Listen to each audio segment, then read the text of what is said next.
Lights, camera, action with कलाकार Shruti. Super hits 93.5 red FM वर मी कलाकार श्रुती आणि माझ्या सोबत आहे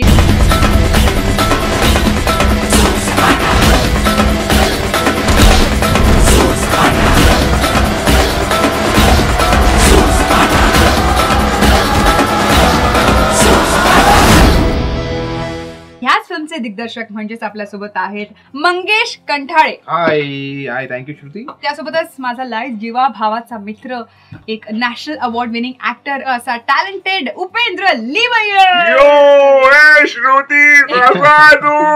वेल अर्थात आमच्या गप्पा होणारच आहेत. त्यासोबतच आपल्या सोबत चिन्मय संत आणि चिन्मय पटवर्धन असे दोन मुलं सूर सपाटा ह्या फिल्म मध्ये आहेत. Hello hi Pune. पण उपेंद्र, मला तुझ्याशी बोलायला आवडेल. मला सांग की 25 वर्षानंतर पुण्यांदा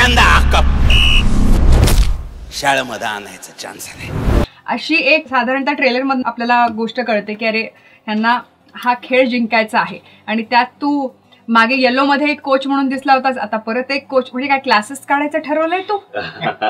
इन्स्पेक्टर आणि कोचचे राईट्सच माझ्याकडे आले असं मला वाटायला लागले आता जवळपास त्या पद्धती. पण ऍब्सोल्युटली दोन फिल्म्सची आणि दोन कॅरेक्टर्सची तुलना होऊ शकत नाही, इतकी ती वेगवेगळी आहेत. येलोचा कॅनव्हास वेगळा होता आणि याचा अत्यंत वेगळा आहे.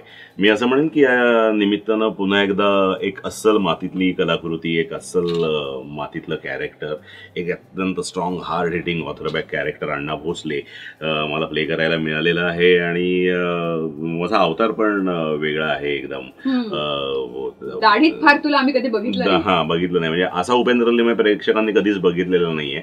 असा एक वेगळा उपेंद्र लिमये ह्या चित्रपटाच्या निमित्तानं पहिल्यांदाच भेटेल.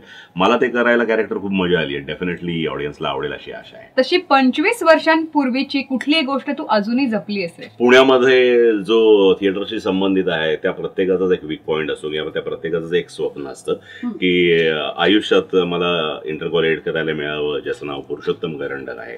आणि तो पुरुषोत्तम करंडक मला मिळावा. तर तो एक लाईफ टाईम मोमेंट होता. 25 पेक्षा जास्त वर्ष झाली आता त्याला. ते पुरुषोत्तमचं 25वं वर्ष होतं. ज्या पुरुषोत्तमच्या 25व्या वर्षी मी अख्ख्या महाराष्ट्रात स्पर्धा आली होती. त्या स्पर्धेचा मी बेस्ट ऍक्टर होतो. आणि त्याच्या पुढच्या वर्षी मी बेस्ट डिरेक्टर होतो आणि मी पुरुषोत्तम करंडक मिळाला होता. म्हणजे मला नॅशनल अवॉर्ड मिळाला तेव्हा सुद्धा मी पुण्यातल्या मुलाखतीत असं म्हणालो होतो की परत एकदा पुरुषोत्तम मिळालाचा आनंद झाला.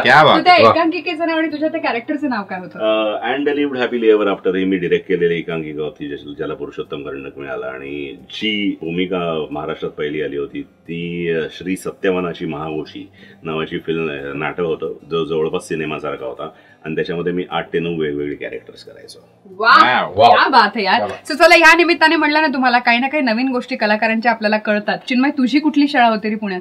मी पुण्यामध्ये रमणबाग शाळेमध्ये शिकलो. वा वा वा. म्हणजे तसे वाजत असणार तू? हो, पथकामध्ये होतो. 5वी ते 10वी होतो. आता नाही वाजवत तू? नाही, आता समोर वेळ नाही होत तेवढा. म्हणजे आजकाल तुझी वाजवली जाते म्हणून.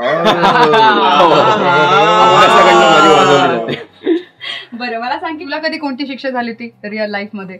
मॅथ्स खूप कच्चं आहे आणि जे बहुतेक करून सगळ्या कलाकारांचं गणित कच्चं असतं खरं. म्हणून मग त्याचे पुढे आयुष्यातली गणित वगैरे आम्ही खूप चांगले एक्झॅक्टली. त्यामुळे आता मारायचं म्हणजे योग आहे तुझ्याकडे. हा, असं म्हणता येईल आपल्याला. मी शाळेपासून एकांकिका करायचो, त्यामुळे आमच्या शाळेमध्ये खूप सपोर्टिव्ह वातावरण होतं. रमणबाग शाळेमध्ये आमचे सातपुते सर, पुरंदरे सर यांनी खूप सपोर्ट केला. पण समूह कधी कधी थोडं असं व्हायचं की 10वीच्या वर्षाला त्याच वर्षी आमच्या रमणबाग शाळेने जाणता राजा विश्वविक्रम करायचा प्रयत्न केला होता. 2500 मुलं एका वेळेला स्टेजवर आणि त्यांचं नाटक असा करायचा प्रयत्न केला होता. त्यावेळेला आम्ही वर्षभर गणिताचा 1 तास सतत बंक केला होता. जॉमेट्रीच्या कुठल्याच तासाला आम्ही बसलो नव्हतो आणि ते सर नाटकाला फारसे फॉरन होते.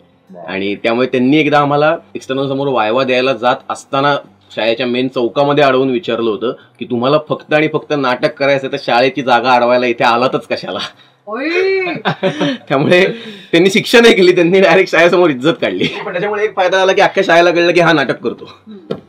पब्लिसिटी झाली. Very good. तर चिन्मय, मला सांग की कोणत्या खेळासाठी तू अभ्यास विसरायचास रे? तुला पण कोणत्या ना कोणत्या खेळाची गोडी असेल? हो, नाही, मी लहानपणापासूनच खूपच खेळत आलोय. म्हणजे मी राहतो कोथरूडला आणि तिथे घरापासून जवळच आमची शाखा भरायची, राष्ट्रीय स्वयंसेवक संघ. सो आई वडिलांनी लहानपणापासून तिथेच टाकून दिलं होतं. सो 2री पासून 7वी 8वी पर्यंत वेगळे वेगळे खेळ सतत खेळत आलो. आणि त्याच्यानंतर शाळेत असताना मी फुटबॉल खेळायचो.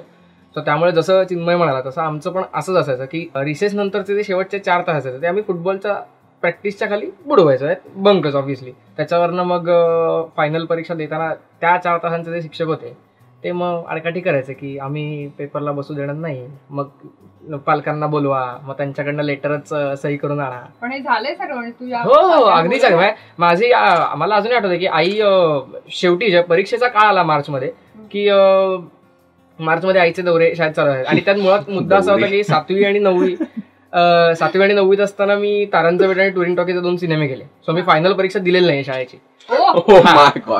तर म्हणजे ऍव्हरेजवर मला पास केलंय. प्रिन्सिपल मला फॉर होते त्यासाठी. सो एक बाकीच्या मुलांचा एक सतत जेलसी असायची माझ्याबद्दल की अरे हा याला परीक्षाच द्यायला लागत नाही, हा आपोआप पास होतो. Thank you so much. आणि 21 मार्चला जवळच्या असो दूरच्या असो थिएटरात जाऊन फक्त फिल्म बघा एवढंच म्हणणं आहे. 93.5 रेड FM बजाते रहो. सूर सपाटा मार रपाटा याच गड्याचा काढीन काटा. 93.5 बजाते रहो.